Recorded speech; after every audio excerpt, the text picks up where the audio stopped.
This protocol provides a technique for increasing the efficiency of 96-well DNA extraction plate loading while simultaneously decreasing the risk of sample cross-contamination.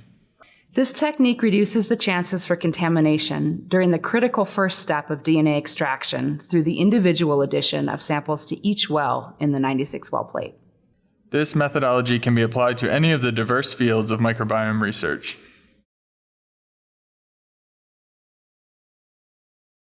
Before beginning an experiment, mist the bench top with 70% ethanol.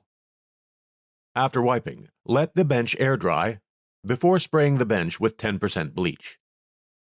After wiping and air drying, dip the microscopula, spatula, and curved surgical scissors into 95% ethanol and expose the tools to a flame.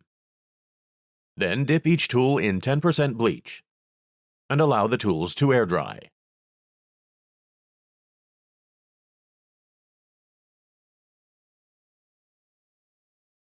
Prior to subsampling, ethanol sterilize gloves and thoroughly homogenize the soil samples. Next, assign a sample ID with well location to each tube. Fill 95 labeled 2 milliliter centrifuge tubes with 1 sample per tube until each tube is approximately half full. The 96th tube should be used as an extraction blank. Place the subsample tubes on ice and label 96 sterile 200 microliter flat-capped PCR tubes according to the well labels for a 96-well plate. Then place the labeled 200 microliter tubes in order in a 96-well rack.